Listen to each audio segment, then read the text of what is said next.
Fala pessoal, beleza? Estamos aí com o segundo encontro, né, do grupo de estudos de blockchain. Semana passada, né, a gente falou sobre o básico, os primeiros primitivos, né? A gente entendeu um pouco mais sobre o que é criptografia, o que é essa parada de chave assimétrica, simétrica, tudo mais. E semana passada a gente ficou de dar uma olhada em uma coisa um pouco mais técnica que eu já foi muita informação. Aí eu falei, vamos dar uma pausa, tudo mais. E vamos só retomar aqui, fazer um. Vai ser uma boa também forma de fazer um recap. E aí a gente também vai começar a fazer a primeira coisa prática mesmo. Também. Então vamos lá. Então a gente falou, né? Só dando um recap, né, do que a gente falou semana passada. A gente falou um pouco sobre, né, chave pública, privada. Então a gente deu uma olhada na história, né? Desde o Egito, do Egito Antigo, sobre os hierógrafos lá que encontraram no sarcófago do faraó, falando sobre, né, que os caras usou uns hierógrafos diferentes para representar uma mensagem, né? Então a gente falou sobre a cifra de César, a cifra de Virgem Mary. Até aí foi avançando até chegar mais ou menos ali na eu esqueci o nome dessa máquina, mas é a máquina que foi usada ali na Primeira e Segunda Guerra Mundial pelos alemães, A alemão, Enigma? a Enigma. Eu nunca sei, eu nunca lembro se essa é a máquina Enigma ou a Enigma foi que quebrou o negócio, mas tem a ver com a Enigma também. E a gente foi avançando, né, falando sobre a diferença depois ali da Segunda Guerra Mundial, que teve esse boom, né, da computação pessoal. E aí a gente falei um pouco sobre a ARPANET, sobre essa parada que ficou depois da Segunda Guerra Mundial, depois ali da, da criação da bomba atômica, né, os Estados Unidos, o exército, criou toda uma rede de computadores para se comunicar entre os Estados Unidos inteiro e as faculdades. E depois que acabou a guerra, não tinha mais para que eles usar aquilo, as faculdades viram isso uma boa oportunidade e começou a avançar isso até a gente chegar mais ou menos nos primeiros computadores até aqui. E a gente falou, né, sobre essa parada de que é um problema, né, que às vezes você não sabe quem está escutando, que uma é igual um telefone, né? Eu nunca fiz isso, mas igual em filme, né, que as pessoas conseguem ali no poste escutar o que você está falando no telefone. Então precisa de uma criptografia e aí entra ali, né, a criptografia simétricas e assimétricas. E aí a gente viu, né, um pouco sobre essa parada de chaves simétricas, né? Então, resumidamente, que a chave simétrica é a mesma chave que encripta, é a mesma que descripta. Então, a gente até passou aqui pelo exemplo e tudo mais. E depois a gente deu uma olhada também no. Cadê? O que era a chave assimétricas, né? Chave públicas, né? Que é onde uma encripta e a outra descripta, né? Então tem um par de chaves, né? E aí aqui, ó, cadê? Tem uma imagem muito boa que representa isso. Cadê? Ou já passou. Aqui, aqui, ó. Que aqui, né? Então, uma autentica, outra criptografa e tudo mais, e tem a recomendação desse livro que fala um pouco mais sobre essa história, né, da criptografia de Whitfield Differ, né? Que é o nome da pessoa que criou essa parada. E aí a gente cai aqui em uma coisa aqui um pouco mais técnica, um pouco mais complicada. Prometo que vai ser bem rápido, que a gente vai falar sobre alguns algoritmos muito importantes de criptografia assimétrica, que é o RSA e o ECDSA. É uma sopa de letrinhas muito louca. Eu vou ler aqui mais ou menos a ideia dele, né? Tanto o RSA quanto o ECDSA são algoritmos mais populares para criptografia de chave pública. A matemática por trás desses algoritmos pode ser bastante desafiadora de compreender. A dificuldade de descriptografar o algoritmo RSA ainda é um enigma não resolvido na ciência da computação. É presumido que ele só pode ser descriptografado em um tempo exponencial, em relação ao tamanho de entrada, o que essencialmente se traduz a um ataque de força bruta, baseando em tentativa e erro para adivinhar a chave, né? E aí aqui é RSA, tudo mais essas chaves, é tem um problema que ajuda a entender essa lógica, né? Que é o problema de P versus NP, que até tem um link aqui para quem quiser ver e clicar nesse link e dar uma olhada. Mas resumidamente, o problema de P versus NP é um problema que você fala assim, é achar um número primo. Então, deixa eu abrir até a calculadora para quem fala, pô, não, eu acho que não estou compartilhando a tela inteira, peraí. Vou calculadora. Peraí, eu abri a calculadora do computador, mas como não está compartilhando, então. Que é basicamente o problema de P versus NP, é o que eu falar assim, pô, eu tenho um número. Calma aí, deixa eu pensar aqui no número. Peraí, só. Também não, peraí. Eu tenho aqui um número 91. E eu quero que você me fale quais dois números primos vezes eles mesmos dá 91. E aí, para você ver isso, a única forma de você saber, a menos que você seja um cara muito bom, uma pessoa muito boa em matemática e sabe, decorou todas as divisões de números primos, sei lá, mas é uma coisa papo impossível. Você vai ter que tentar, né? Você vai falar assim, pô, vou pegar primeiro número primo aqui, vezes outro, e só para lembrando, para quem não lembra dessa matéria de matemática na escola, número primo são qualquer número que ele só existe na tabuada que só existe esse número, que é ele vezes um ou só. Então, um exemplo de um número primo é o 7. Na tabuada do 2 não tem o 7, do 6 vai para o 8. Na tabuada do 3, do 6 vai para o 9, correto? Se eu não contei errado. Então, o 7 não tem nenhuma tabuada, só na tabuada dele mesmo. Outro número primo é o 21, o 13. E aí, é o que eu falei para você, né? Falei, tem dois números que ele vezes ele mesmo dá 91. E você fala assim, pô, eu tenho que ver aqui para me achar esse número. Mas se eu falar para você que 7 vezes 13 é 91, você é quase, tipo, o esforço para você validar isso é bem pouco, né? Então, se você vem aqui e falar, quero ver se 7 vezes 13 é 91 mesmo, você fala, 7 vezes 13, conferir aqui é 91. Mas antes disso, você teria que ficar. É que eu peguei os dois números primos mais baixos, mas pensa que, sei lá, vamos fingir que vocês não estão vendo isso aqui, mas se eu pegasse, tipo, 21 vezes. Calma aí, 30. Deixa eu lembrar outro número primo. 13, depois o 13. 14 tem, 15 tem, 16 tem. 13, 21 vezes 17 daria 357. Então, aí você teria, pô, tem o número 357 aqui. Aí você teria que falar, pô, 7 vezes 13. Não deu. 7 vezes outro número até achar o número. Conseguiram entender o que é essa parada de problema de P versus NP? É um problema que, se você só te dou o resultado, você tem que usar mais ou menos uma força bruta, né? Ficar tentando várias entradas para achar a resposta, mas se eu te dou os dois números que dá aquela resposta, você consegue validar muito fácil. E para quem já conhece um pouquinho sobre aí algoritmos, Proof of Work, é bem parecido com isso. Já ouviu alguma coisa parecida com isso? Então, é essa parada, né? Então, vamos seguindo aqui. Então, o que é o RSA? Resumidamente, o RSA é um dos maiores. Acho que hoje em dia ainda é muito utilizado, mas é um dos maiores algoritmos que hoje em dia existe. Está parando de ser utilizado, mas já foi muito utilizado. Que é um algoritmo de chave. Como que é? Chave assíncrona, né? Criptografia assíncrona. Então vou ler aqui que minha cabeça tá meio estranha. O algoritmo de criptografia assimétrica que baseia na complexidade de fatoração de grandes números primos. Ele envolve a geração de pares de chaves pública e privada, onde a chave pública é usada para criptografar dados e verificar assinaturas, enquanto a chave privada é utilizada para descriptografar dados e assinar digitalmente.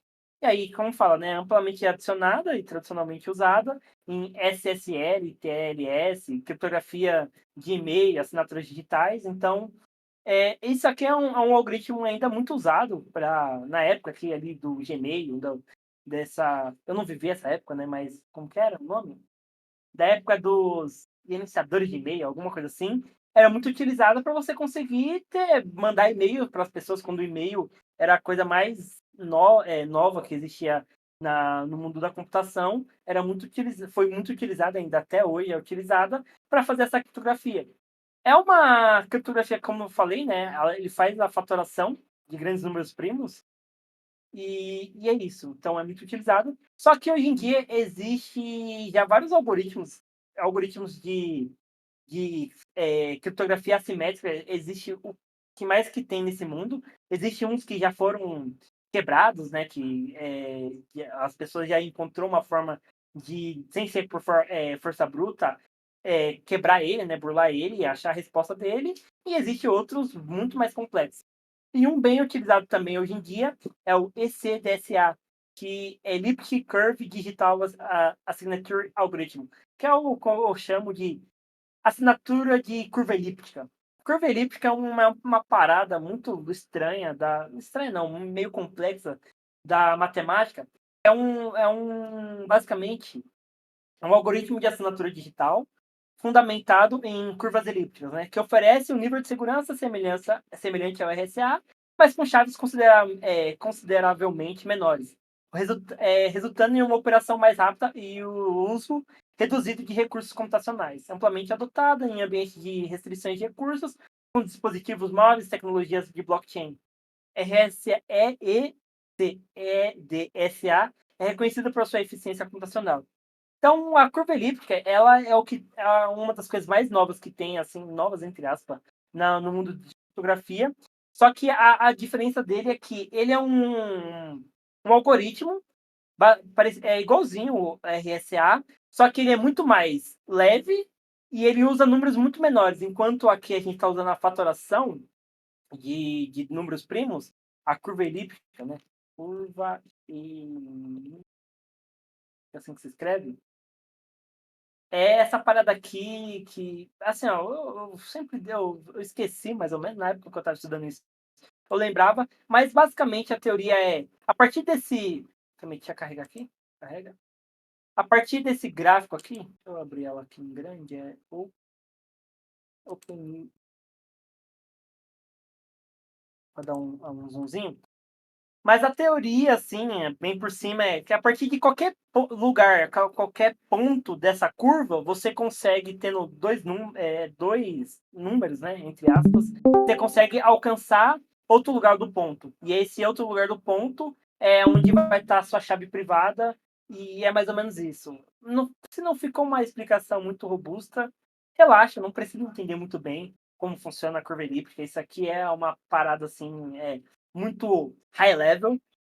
Hoje em dia, para você usar isso aqui, você não precisa nem saber como é feito o algoritmo, mas é só trouxe mais por curiosidade, né? Então, a curva elíptica, ela é um algoritmo muito mais leve e muito mais seguro, porque ela usa números menores e um sistema de criptografia, um algoritmo muito mais robusto, né? E aí, aqui, como eu trouxe, né?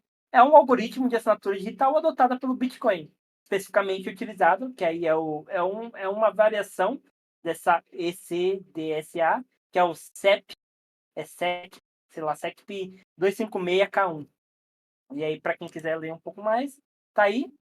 E basicamente isso. Só a ideia eu trouxe essas dois, dois sistemas, dois algoritmos, foi só para quem quiser, pô, eu quero entender um pouco mais sobre essa parada de criptografia assimétrica.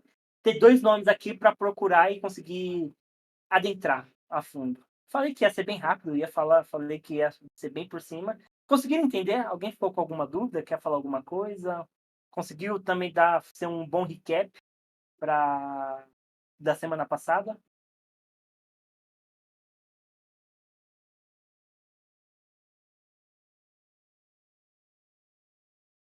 Acho que não ninguém se pronunciar. Foi a resposta, então, sem nenhuma dúvida. Então, beleza. Então, eu vou aqui mudar o compartilhamento da minha tela. E aí, como eu falei, né, a ideia do grupo de estudos é sempre ser uma teórica e uma prática. Então, a gente vai fazer uma parada prática aqui. Esse primeiro vai ser bem rapidinho, vai ser bem curtinho. A ideia mais é só para configurar o ambiente, né, e tudo mais. Até eu estou roubando pulando algumas etapas aqui, estava validando. Então, aqui no GitHub, como eu já falei, a gente sempre usa dois repositórios, que depois, eu tenho que fazer isso, essa semana não passa. Eu vou juntar tudo isso em um repositório só. Mas aqui eu tenho um repositório da Web3 aqui, chamado são desafios, né, que eu estou criando para a gente pegar tudo isso que a gente tem visto na teoria e colocar na prática. Então aqui a ideia, eu acho que vocês devem estar vendo a minha tela inteira. Deixa eu ver aqui. Vai abrir o terminal, aí a gente configurar, né, a gente conseguir baixar esse repositório do aqui no GitHub e a gente conseguir executar fazer o primeiro desafio. O desafio é bem simplesinho, é bem bobinho, só, mas a ideia é só para a gente conseguir configurar esse ambiente que mais para frente, nos próximos encontros, vai ser bem importante e é onde a gente vai pegar todos os nossos desafios. Então vou navegar aqui até uma pasta que eu já tinha criado, que deixa eu ver, se está aqui. Não, está aqui. Então, CD da Pego 3 Dev, CD, grupo de estudo, S 2020. Tem alguma coisa? Está vazio. Então, beleza. Aqui eu não vou entrar em tão assim, técnicos. Para quem não sabe o que é GitHub, Git, pode depois me dar um salve aí que eu explico, mas como a ideia aqui não é GitHub, então eu vou passar bem por cima. Mas se tiver alguma dúvida, pode me falar. Então, para a gente conseguir clonar esse repositório, né, tudo mais, a gente precisa ter o Git instalado. Nem sei se existe um git-g. Existe um git-g. Então, no seu terminal, eu estou usando o Linux aqui, né? Então, para quem é usuário Linux e Mac, se eu não me engano, também o Git já vem instalado. Se você usa o Windows, só, só você dar aqui a Git Windows aqui, que o primeiro link já vai ter lá. Windows, escrevi errado. Já você entra aqui, já consegue baixar tudo certo. Aquele padrãozinho de Windows, né? O exe, né? Você executa, next, next, next, e vai estar tudo certo. Então você vai vir aqui aqui no repositório, né? Clicar nesse botão verde. Aí ele vai te dar duas opções. Eu vou usar aqui o SSH, mas pode, quando você for fazer isso, se você não configurou sua chave SSH, só você vir copiar aqui o link do HTTPS, clicar nesse link aqui, nesse ícone, entrar no seu terminal, onde você quer criar o repositório, né? Onde você quer deixar armazenado a pasta do repositório. Eu naveguei até aqui. E aí você vai dar um git clone e colar no seu terminal. E como um passe de mágica, ele vai baixar todas essas coisas, né? E se você der um ls aqui para ver as pastas que eu tenho, aqui dentro você vai ver que ele tem aqui o arquivo, né? Eu vou entrar dentro dessa pasta. E se você já tem um Visual Code instalado, se você dá code ponto, ele abre o Visual Studio na pasta que você deu isso aí. Então, calma aí, vai carregar. Alguma dúvida por enquanto? Alguém quer falar alguma coisa? Foi muito rápido? Aqui não, né?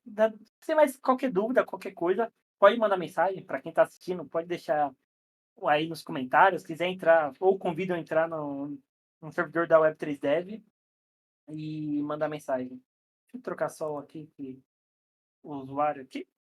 Ele vai demorar um pouco que meu computador está transmitindo e carregando. Beleza, a gente pode dar uma olhada assim. E aí, aqui entrando nesse. Eu vou entrar aqui pelo GitHub, porque aqui é mais bonitinho.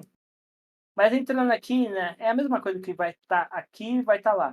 A estrutura de pasta, né? Então, primeiro você vai ver que tem essa pasta de imagens, que, como o nome fala, é imagem. Então, tem uma imagem, né? Que é essa imagem aqui, que está no README, bonitão. Então, você pode ignorar ela não tem nada. Mas o que nos interessa mesmo é o que está aqui, ó, nessa pasta Ethereum Dev Bootcamp. O que a gente vai começar a gente está olhando aqui, né? A gente está aqui no cronograma, a gente está num módulo 1, etapa 1, tanto faz qual é o nome que a gente pode dar. Então a gente vai entrar aqui no 1 e você vai ver que ele vai ter várias pastas, né? Então a gente está aqui você vai ver aqui, ó, The First Primitive, em inglês, o primeiro primitivo, né? Então a gente vai entrar aqui, cada semana, assim, cada encontro, a gente vai estar resolvendo uma pasta aqui. Então essa aqui seria, tipo, na teoria, semana 1, aí a outra semana 2, semana 3, assim, o encontro e vai indo. Mais para frente vai ter alguns encontros que a gente vai ter que dividir em mais em um encontro, né? Porque vai ser mais complexo e tudo mais, mas por enquanto vai indo assim. Então a gente vai estar aqui na 1. E aí, explicando aqui, eu vou explicar mais ou menos a organização das pastas, né? Então você vai entrou aqui e falou, tem mais uma pasta chamada 01 e tudo mais, e ele tem um README, né? Então o README é para quem já conhece Markdown e tudo mais, mas nada mais é do que Markdown é uma linguagem escrita, né? Você escrever um texto ao invés de um bloco de notas que não dá para você criar título, subtítulo, lista, Markdown é uma linguagem que você consegue escrever isso. E aí aqui o readme, quando tem escrito readme é como a tradução, né? Leia-me, né? Então aqui é normalmente onde tem informações do projeto e tudo mais. E esse readme aqui o GitHub já faz a boa pra gente e já carrega aqui pra gente o que está escrito, né? Então a primeira coisa que a gente vai fazer vai ser isso aqui. Então, hashes criptográficos.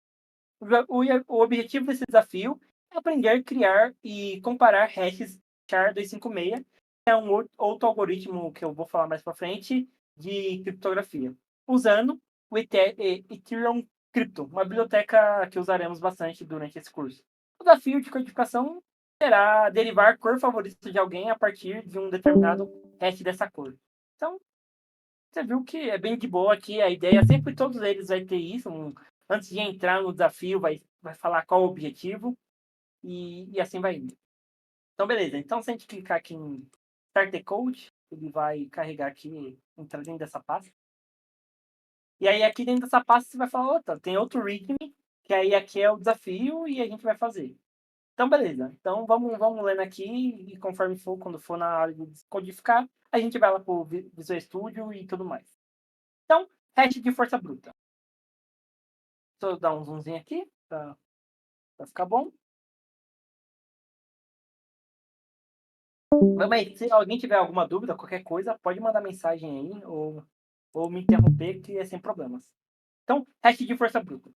As funções de hash criptográficas, como SHA-256, são funções unidirecionais. Isso significa que, se você tiver a entrada, é relativamente fácil encontrar a saída. Por outro lado, se você tiver a saída, é inviável encontrar a entrada. Então, como a gente já tinha falado lá nos slides. Entretanto, se você conhece os hashes de algumas entradas comuns, poderia adivinhar a saída por força bruta ou criar uma tabela Rainbow para determinar qual é essa entrada. Isso aqui é um legal que é uma das formas de você conseguir hackear um sistema. É isso também, né?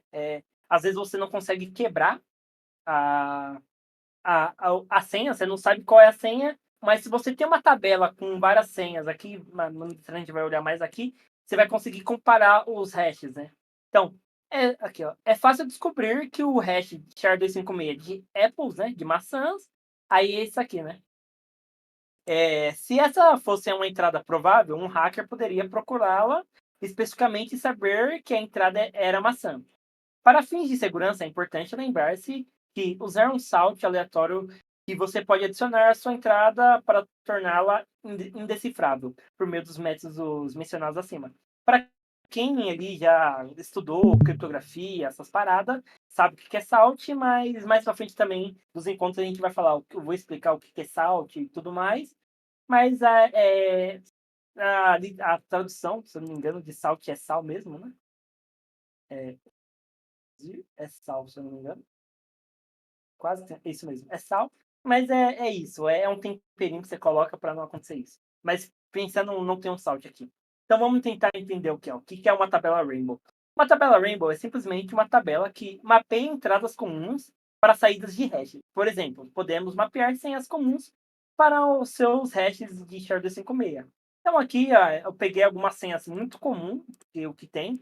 Password, aí aquelas primeiras 2, 4, 5, 6 as primeiras 7 letras, né, do teclado, 2, 3, 4, 5, 6, 7, 8, ABC, 2, 3. Assim, são aqui que a tabela Rainbow seria isso, que é uma tabela, ela pode ter mais colunas, mas normalmente ela tem duas colunas.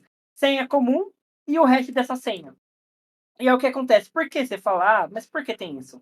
Às vezes, quando tem um vazamento de dados, alguma coisa assim, não, para você ser minimamente seguro, você não salva a senha do seu usuário diretamente no seu banco. Você usa algum algoritmo para criptografar essa mensagem, né? Então lembra que a gente falou que criptografia é aquela parada de você codificar, embaralhar uma mensagem que você não quer que seja coberta. E uma senha de usuário, mesmo assim, você vai seguir todos os processos de segurança e tudo mais, mas do mesmo jeito, se vazar, você não quer que as pessoas saibam a senha dos seus usuários, ou também tem um problema de não vazar, né? Mas se eu, como desenvolvedor, tenho acesso ao banco de dados, consigo fazer uma query, selecionar e saber a senha de qualquer usuário meu, pô, isso é muito inseguro. Então, você usa uma criptografia simples, assim, para codificar a senha do usuário e você salva lá. E quando você vai se logar, o usuário coloca a senha dele, você pega esse mesmo algoritmo, codifica essa senha dele codificada com o hash que você tem no banco, compara se os dois hashes estão iguais, é porque ele acertou a senha. Se estão alguma coisa diferente, ele errou a senha. Mais para frente vai ter um exemplo que eu vou mostrar essa parada de como uma pequena letra muda todo o hash, mas vamos ir seguindo. Embora a senha deva ser indecifrável, dada uma saída de hash, essa senha comum facilita a criação de tabela Rainbow para descobrir qual seria a entrada de texto simples. Aí é como eu falei, se uma empresa perdeu o banco de dados da senha, o que acontece com muita frequência, e aí tem um site que eu acho que muitas pessoas já viu, que você pode vir aqui e dar uma olhada no e-mail, se já vazou. Então, aqui, ó, se você colocar. Isso aqui eu sei que tem. Se você colocar aqui um e-mail seu aqui, ó, essa ana@gmail.com, isso aqui você pode colocar, que ele é um projeto open source, e todo vazamento que tem, as pessoas sobem lá e falam assim, ó, vazou. Ela não coloca a lista, tipo, do que vazou, a senha e tudo mais, mas é que, pô, teve informação vazada desse site e esse e-mail tava lá. E esse e-mail aqui tem cadastro lá. Aí eu usei aqui o Cloudflare barrou para ver se eu não sou um bot, mas eu vou mostrar para vocês. É, arroba, vamos ver aqui se tem. Então, vamos ver aqui. É que eu sei que tem um monte. E só porque eu queria mostrar para vocês, o site tá bugado. Deixa eu ver aqui. Vamos ver se vai. O site tá bugado. Mas normalmente ele mostraria para você uma tabela, uma lista de tipo, esse site foi encontrado nesse vazamento. Aí aqui ele tá falando, né, os últimas brechas, né, e tudo mais, a quantidade de contas que eles têm, né, então, no Facebook e tudo mais, e o que já foi vazado. E não proteger o hash de senha com salt pode ser relativamente fácil para um hacker usar a tabela Rainbow para descobrir quais senhas você usa. A partir daí, ele pode testar essa senha no serviço. Então, basicamente pô, teve um vazamento lá e a empresa não usa uma técnica de salt. A pessoa fala assim, pô, beleza, eu não sei a sua senha, mas eu tenho um hash, vou entrar aqui e vou pesquisar numa tabela Rainbow. O que mais tem na internet é isso, não nem precisa ir muito a fundo, sabe? Entrar na Deep Web e comprar tudo mais. Assim, no GitHub mesmo você consegue encontrar algumas tabelas Rainbow, assim, bem simples, mas tem. E você faz uma comparação, você faz uma funçãozinha ali em JavaScript, de Python, eu tenho um hash, dá uma olhada em todas essas linhas aqui nessa tabela, se acha um hash parecido. Pô, achei, descobri que essa aqui é a senha. E-mail é uma coisa até relativamente fácil, né? Que se vazou o banco de dados, vazou o e-mail dela, você já sabe que a senha e o e-mail da pessoa, aí dá agora só tentar ir em vários lugares, tentar esse e-mail e senha, que aí é um problema aqui. E isso eu falo até, eu tô mudando isso aos poucos, mas eu acho que eu tenho certeza aqui que a maioria da. Hoje em dia existe plataforma para tudo, um monte de site. É um inferno você guardar tudo, é um monte de senha diferente. Então, o que normalmente seres humanos fazem é criar senha, usar a mesma senha para várias coisas. Então, pensa aí, não precisa falar, mas pensa aí em, pelo menos, eu tenho certeza, assim, que você tem duas contas em dois sites diferentes, seu Instagram, Facebook, Discord, alguma coisa, que você usa a mesma senha em dois lugares diferentes, sabe? Em dois sites, duas plataformas totalmente diferentes. Tem pessoas que usam a mesma senha para todas as redes sociais. Isso ajuda você a lembrar de sua senha, né? Você não esquecer e ficar resetando toda hora a sua senha. Mas isso é um problema porque se sua senha do Facebook, do Twitter, do Instagram é a mesma, se vazar alguma dessas duas, a pessoa tem seu e-mail, sua senha, pode ter acesso a todas as suas redes sociais. Então, é por isso que eu falo que, e ainda mais para quem está entrando no Web3, o gerenciador de senha assim, é essencial. porque um gerenciador de senha, você para de criar senha e você manda ele criar senhas aleatórias, sabe? Que aquele monte de letra, número e caracteres especiais aleatórios, você salva lá. Toda vez que você vai usar entrar em algum site, você vai lá e pega, e aí, até para quem eu tenho um olhar bem atento, viu que eu tenho dois, eu tenho uso, né, o OnePassword e o NordPass, que são dois gerenciadores de senha, assim, uns mais usados e mais seguros que tem hoje em dia. E aí você vai gravando suas senhas lá e tem aplicativo, então dá para você usar ele no seu celular, tem extensão em todos nos navegadores mais utilizados e tudo mais. Isso aqui foi um off-topic, mas para quem tem Web3, tome cuidado com a sua senha, sabe? Isso às vezes você fala, pô, não, você toma todo cuidado para não conectar em contratos maliciosos, mas você usa a mesma senha em lugares diferentes e aí tipo, os caras conseguem. E aí, normalmente, as pessoas não usam a verificação de duas etapas, e aí você pode acabar perdendo todos os seus fundos, alguma coisa assim, ou tendo uma dor de cabeça por conta de uma coisa boba que nem depende de você. Mas beleza, vamos lá. Nosso objetivo aqui, nosso desafio.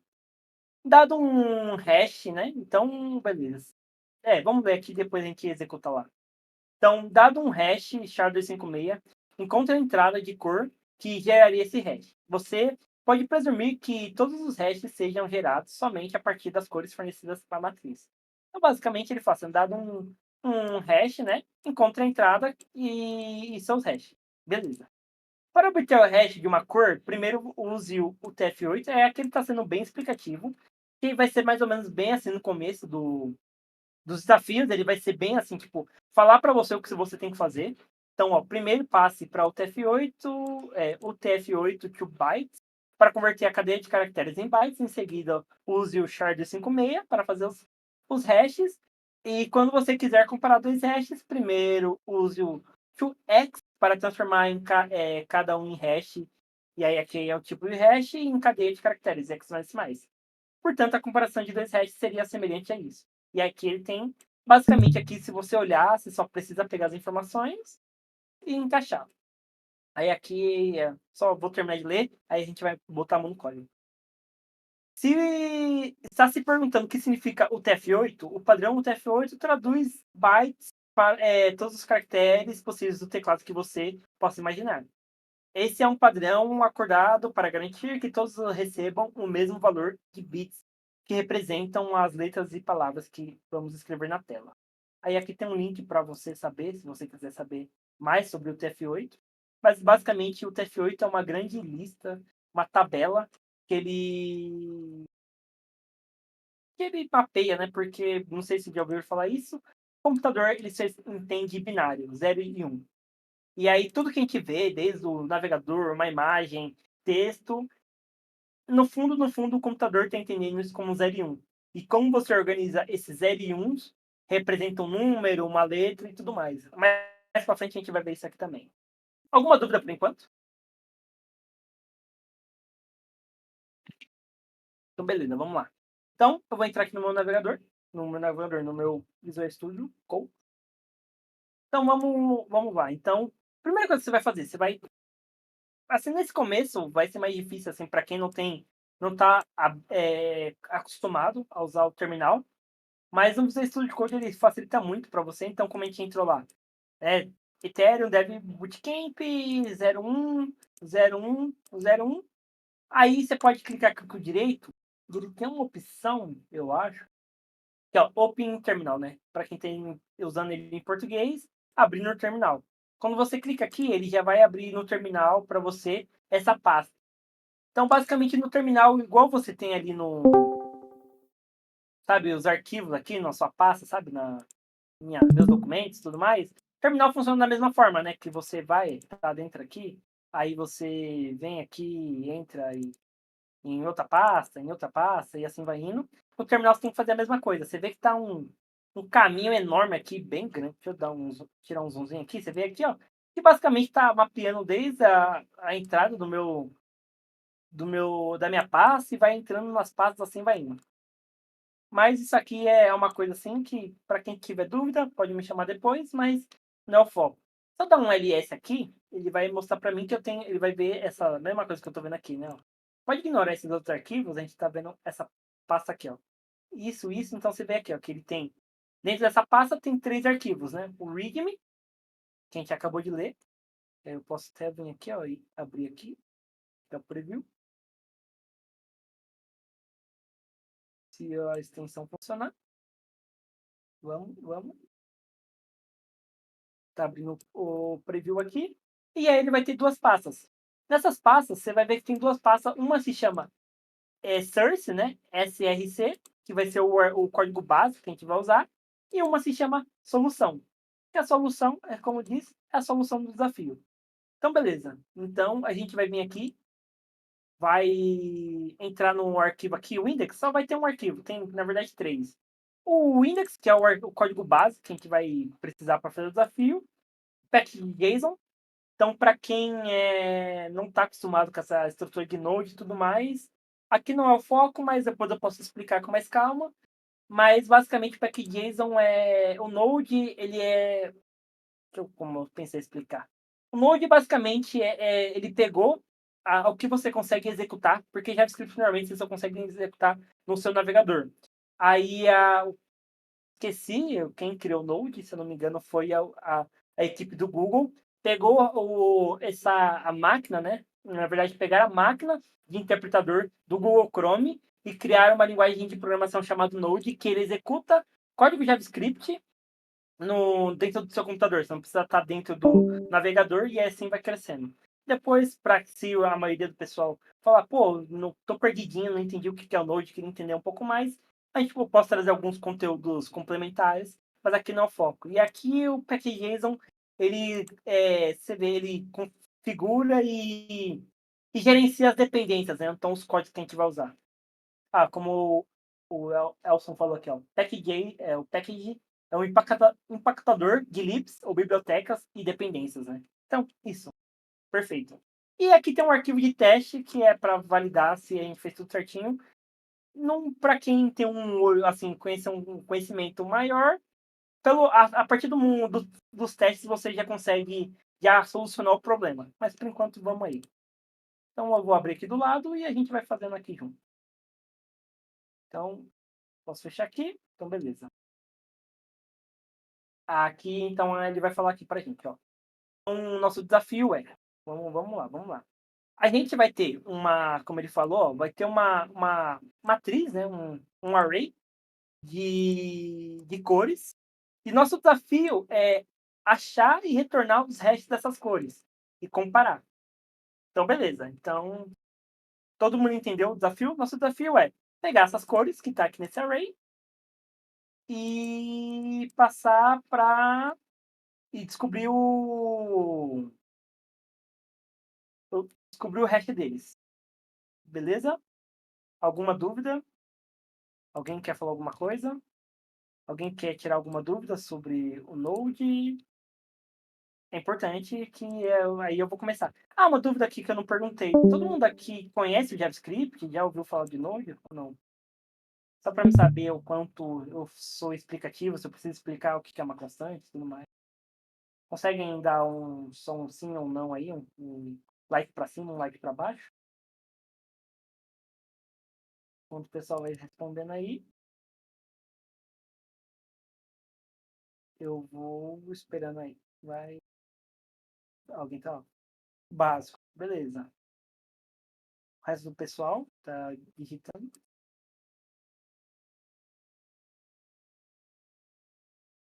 Mas não sei, vocês querem que eu explique como definir uma variável ou tá de boa? Deixa eu arrumar aqui o básico também. Tá.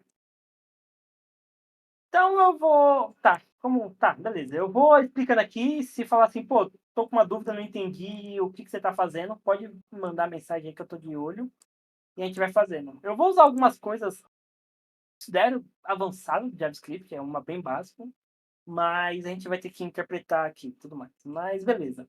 Então, para facilitar a vida, como eu não sei o conhecimento de todo mundo, então eu vou criar uma constante aqui chamada color, que ele só vai ter, depois a gente resolve ali. Ele vai ter só uma cor, vai ser red mesmo.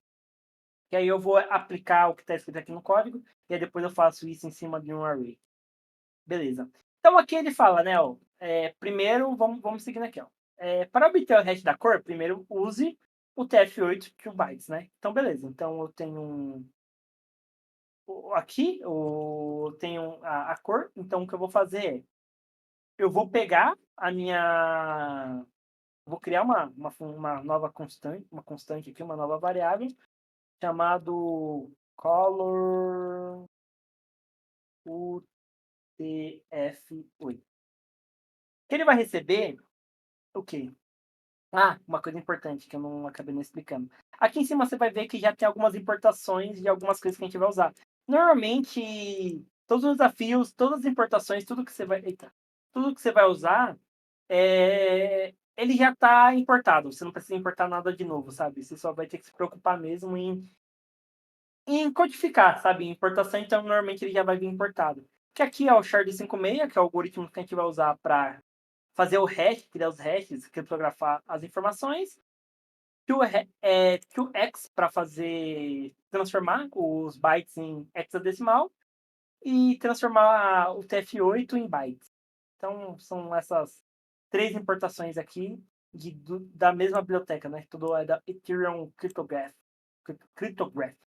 Então beleza. Então acho que foi. Então a gente vai pegar aqui como ele fala. Então a gente vai transformar o que a gente tem do TF8 em bytes. Então, o que ele está fazendo aqui, você vai ver que é bem simples. Eu vou fazendo bem by step. Então, a gente vai criar uma variável aqui, chamando essa aqui, né,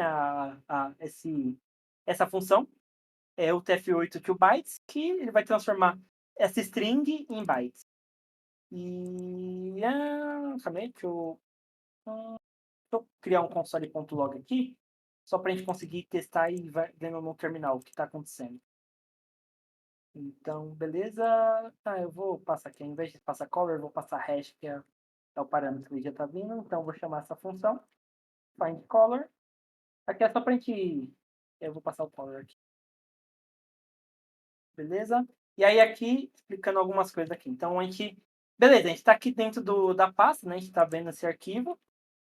E aqui no README, eu vou te mostrar, eu não sei se ele fala isso, mas toda vez que a gente entra numa nova pasta, a gente... Não, ele não fala. A gente tem que instalar as dependências, né? Então, aqui no terminal, só a gente vir aqui. Eu estou usando o yarn, mas pode usar npm. Só dá um yarn que ele vai instalar todas as dependências. Mas eu estou usando, calma aí, quer ver? Ele é um ls node -v. Não, estou usando uma versão de node. Vou ignorar isso aqui que eu estou escrevendo, só que eu estou usando. Não sei porque eu não consigo definir para ele usar a versão LTS, uma versão mais atualizada. Então toda vez que eu der um yarn aqui, ou um yarn install, ou um eita, ele executou. Ou um npm install, ele vai instalar todas as dependências, né? Então, e aí você vê aqui, ó, que aqui ele acabou criando uma pasta chamada Node Modules. Deveria ter criado. Ah, não. Não? Viu?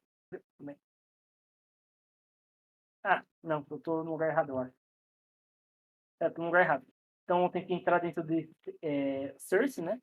E aí se eu dar um yarn, só em yarn ou npm install, tal, ele vai executar. Mas como eu estou usando yarn, que é o gerenciador aqui, ele já vai executar as paradas aqui. E aí você vai ver que ele vai carregar. Então é bem simples, ele está carregando as dependências, né, e tudo mais. Deixa eu tirar um pouquinho do zoom. E aí ele demora um tempo. Isso aqui tem que ter acesso à internet para baixar as dependências. E aí agora ele criou uma pasta chamada Node Modules, que tem um monte de informação aqui, um monte de coisa, que não é importante para a gente ver agora. Então beleza. Agora que a gente já tem as informações aqui, as bibliotecas rodando certinho, dá um lsven. Se não me engano, para me executar é o Node Index.js. E beleza. Você viu aqui que ele me retornou. Então, vamos lá. Vamos por par. Então, eu vou fazer aqui, criar um console.log. Para resolver o desafio, não precisa ser tão assim. Eu só, como que eu estou aqui sendo bem by step, então eu estou mostrando. Então, ó, eu vou imprimir o meu hash antes de assim que ele entra e depois que ele passa, né, na parada. Então, se eu rodar aqui, então como eu vou usar Node, né, chamo Node, que é o nome do, né, biblioteca, sei lá, da linguagem e tudo mais, o arquivo que eu quero que ele execute, né, index.js, e ele vai me retornar o hash, que antes de passar, né, o algoritmo aqui, né, pela função UTF-8, ele imprimiu, ele é normalzinho, e aí você vê aqui que ele imprimiu aqui para mim, depois que passou, um array com 3 posições. Isso aqui seria o quê? Aí, só para ficar complementar, se eu não me engano, é a tabela.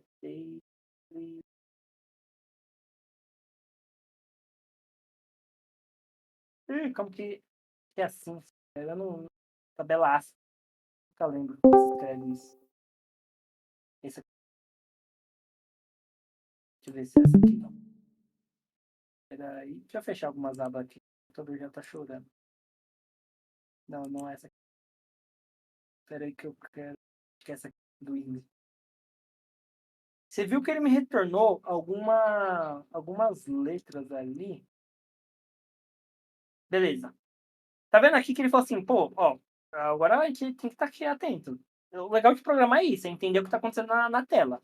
Você vê aqui, ó, se eu mudar aqui agora, colocar, ao invés pode ser vermelho.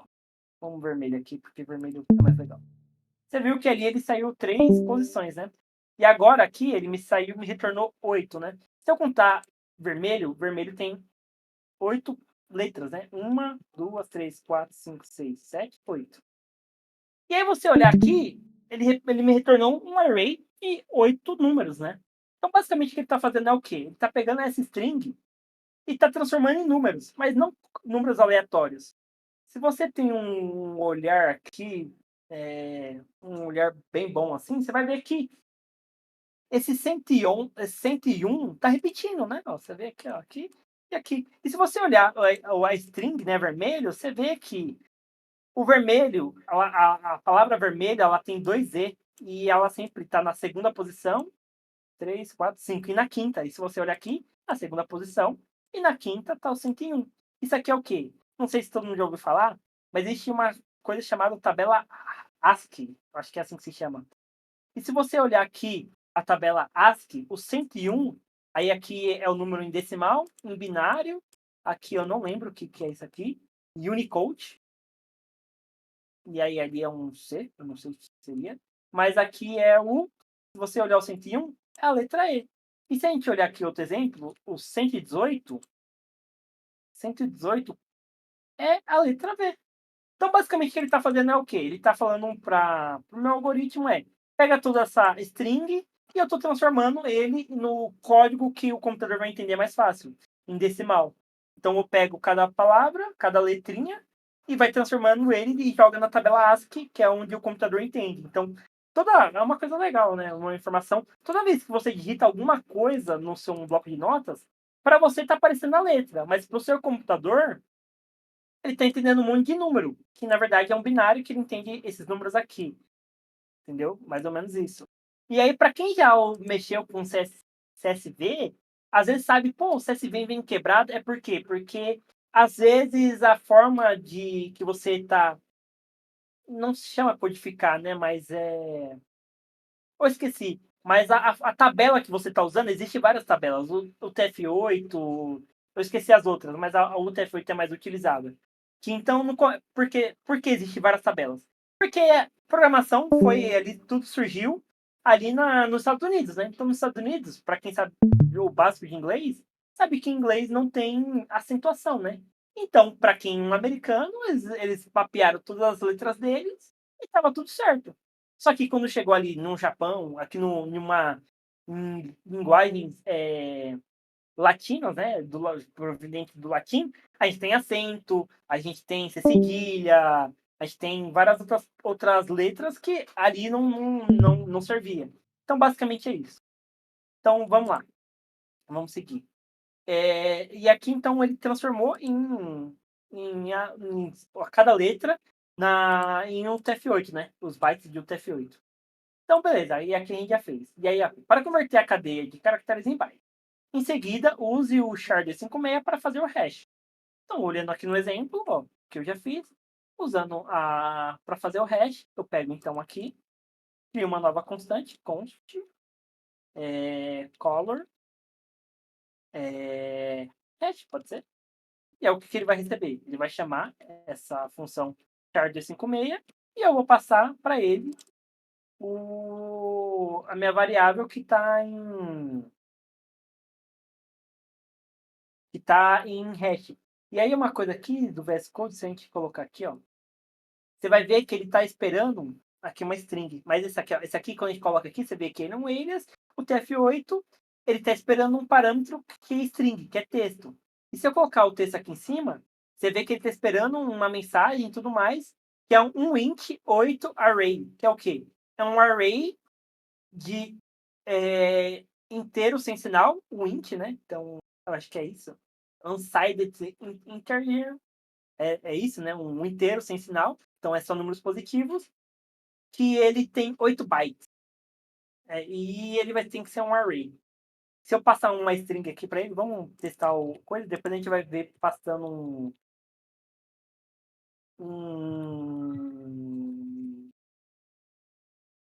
passando uma string para ele, que você vai ver que vai dar errado.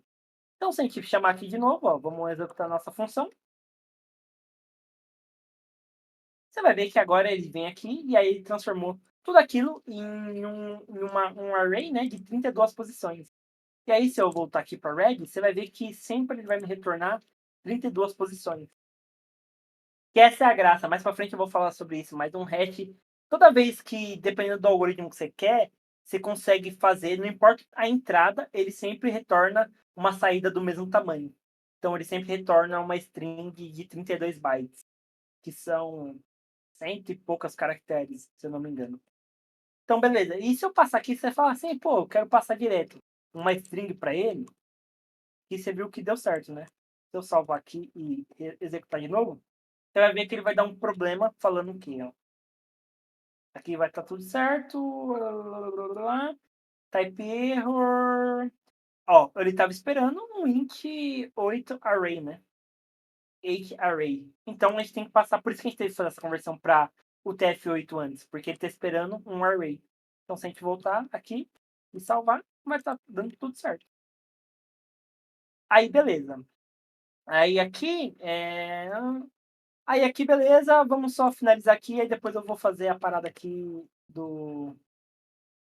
com o array. E aí aqui, beleza, depois que a gente fez o hash, então quando você quiser comparar dois hashes, primeiro eu uso o toX para transformar cada hash em um int array e em uma cadeia de caracteres hexadecimais. Então vamos fazer isso aqui, ó. Antes disso, vamos transformar, ó, const color x, né, em hexadecimal. A gente vai pegar chamar essa função aqui x, vai passar um color array e vamos dar um console.log só para dar uma olhada aqui. Aqui. Você vai ver que é bem simples aqui esse exercício. É só para configurar e ver se está tudo o ambiente rodando. Se a gente rodar, você viu que ele me retornou um hexadecimal. E hexadecimal é isso. Só explicando o que é um hexadecimal. Mais para frente eu vou falar. Mas hexadecimal é uma base de contagem. Normalmente a gente está muito acostumado com a base decimal, né? Então, de 10, que vai de 0 a 9.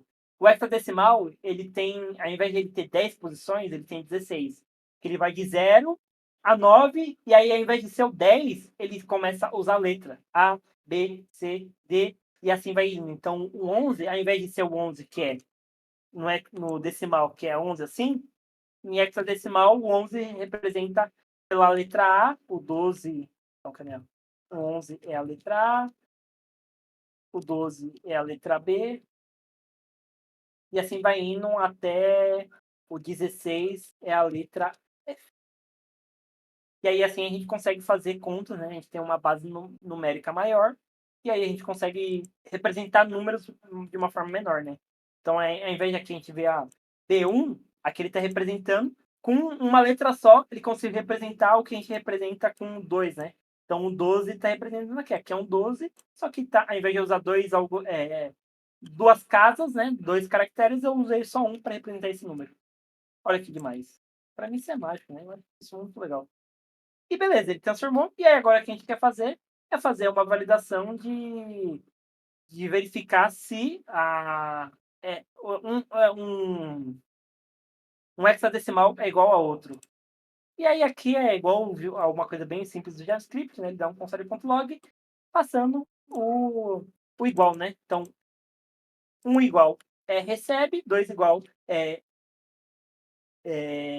uma comparação, e três é uma comparação estrita, né? Conseguiram entender? Alguma dúvida? Que agora eu vou resolver o desafio. Eu só estava explicando mais ou menos aqui, pegando passo a passo, explicando o que era cada função. Mas alguém está com alguma dúvida? Então, beleza. Então, vamos seguindo. Então, beleza. Eu vou aqui pegar, meio que apagar tudo isso que eu escrevi, porque agora a gente vai usar isso de uma forma para resolver o desafio. Então, beleza. Aqui eu já expliquei.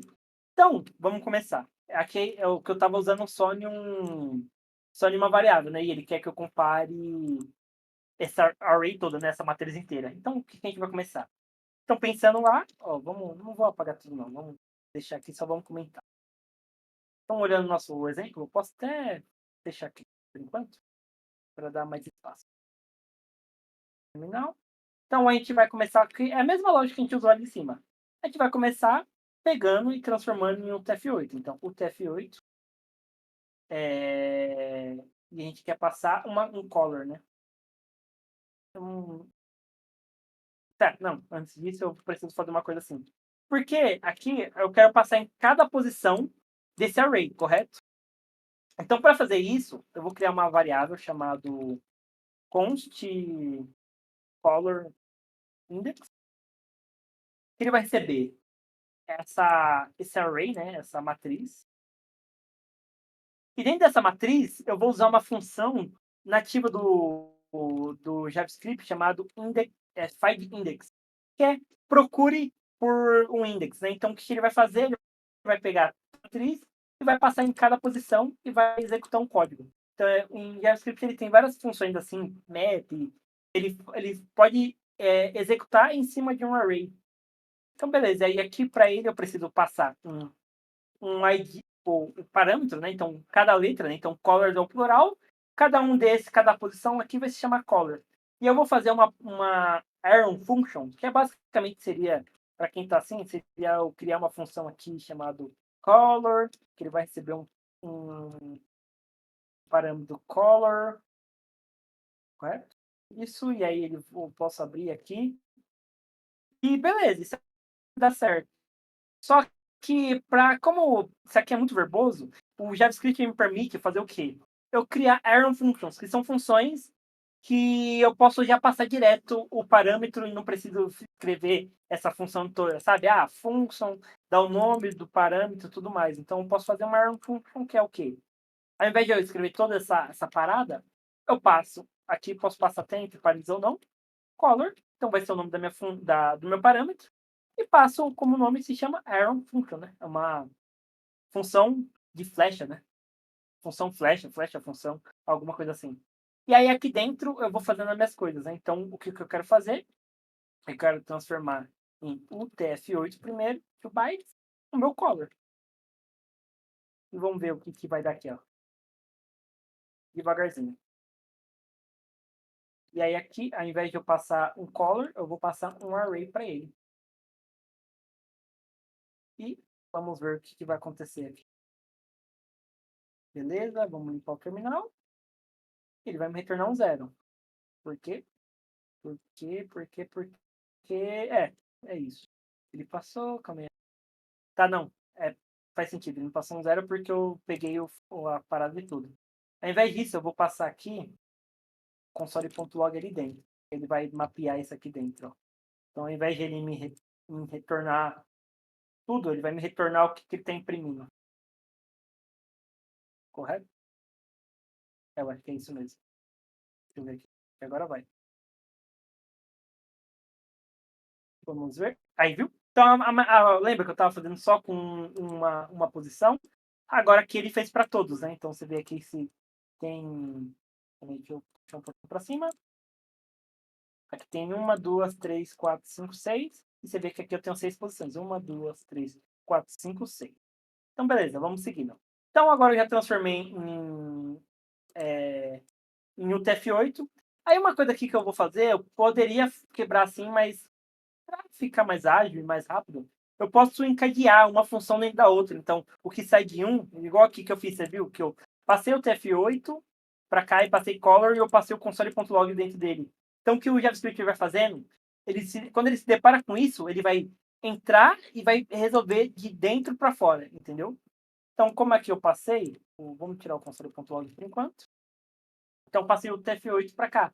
Então, ao invés de eu vir aqui, criar outra variável e tudo mais, eu posso simplesmente vir e falar assim, agora, ó, lembra aqui que a gente veio aqui, passou o TF8, agora a gente tem que transformar isso aqui em um char 256. Então, o que eu posso fazer é chamar char 256 e passar tudo isso aqui dentro. E aí, aqui só para a gente validar, né, só para não perder o costume, a gente pode chamar um console.log, console.log, e ver o que ele está me retornando aqui dentro, a cada interação. Então, ele vai começar aqui de dentro para fora. Então, vamos lá ver de novo. Tá, assim, para quem está assistindo e já sabe isso, tá sendo bem chato, mas a ideia é começar bem do início mesmo e explicar step by step. Então, você vê aqui que ele me retornou 6 posições na mesma coisa, e assim vai indo. Então, vamos indo lá. E agora que a gente transformou isso em char256, agora a gente precisa transformar isso aqui em hexadecimal. Então, posso vir aqui e chamar toX e passar aqui dentro, né? E aí, lembra, tudo que abre, fecha. Para quem não está tão acostumado, isso aqui é meio estranho, né? Tipo, uma coisa dentro da outra. Mas normalmente você vai encontrar muito código assim. Que isso ajuda a você deixar seu arquivo mais leve e fazer tudo de uma vez, do que ficar criando função, alocando espaço na memória. É uma coisa que você pode resolver em uma linha só, sabe? Fica mais verboso, é mais difícil de entender. E aí sempre é isso, né? Às vezes o mais performático, às vezes é o menos legível, normalmente é menos legível, o mais legível é menos performático. Então, se a gente chamar de novo nossa função, aí você viu que ele me retornou 6, né, 2, 4, 6 hexadecimais.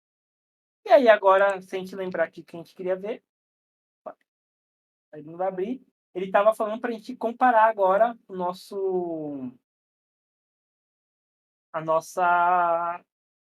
nossa que ele vai passar, né, um array, e ali vai passar uma cor, um hash, e ele vai ver se esse hash está dentro do nosso array, né? Se alguma dessas cores é nosso array. Então aqui, aí é que eu posso apagar o console.log, correto? E ao invés disso aqui, aí aqui finalizando já na função, ele vai retornar, ele vai dar um return, então return aqui, colors, na posição color index. Então eu vou falar para ele aqui que ele vai me passar um hash. Aí aqui não é color, né? Aqui é hash. Beleza. E aí agora vai funcionar.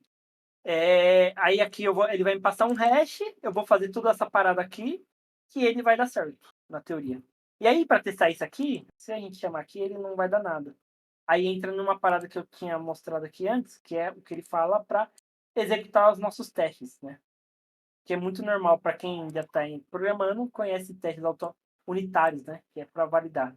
Então, se você vem aqui descer tudo, você fala assim, ó, para verificar se está tudo correto, acesse o caminho, né? E aí rode ou yarn mote a coisa, ou yarn teste, que já vai executar o teste. Vamos ver aqui se eu fiz tudo certo. Yarn. E ele vai dar um erro, porque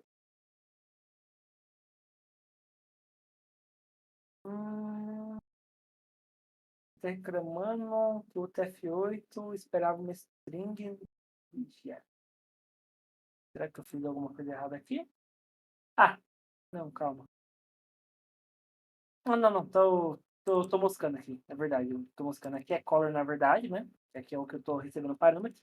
E aí o que eu tenho que fazer agora aqui, que eu esqueci, eu pulei uma etapa, que é, eu vou fazer uma comparação, posso, se tiver muito confuso, eu posso quebrar isso aqui, que eu vou fazer com um hash, né? E agora que ele vai me dar um hash aqui, e agora vai sim, agora vai dar certo. Agora vai dar. Peraí. Vamos ver, agora vai. Eu tinha esquecido de fazer a comparação. E não foi. Não foi porque durante o int array esperando na linha. Não. Qual linha? Peraí, quem é isso, né? Programar é isso. Quando você vai fazer, mostrar para as pessoas é errado. Deixa eu ver esse código aqui direito. Colors, find index, color, aí eu passo a error function to x, char 256, o tf8. Color. Ele retorna. Rapaz. Ah, tá. Acho que é por isso aqui.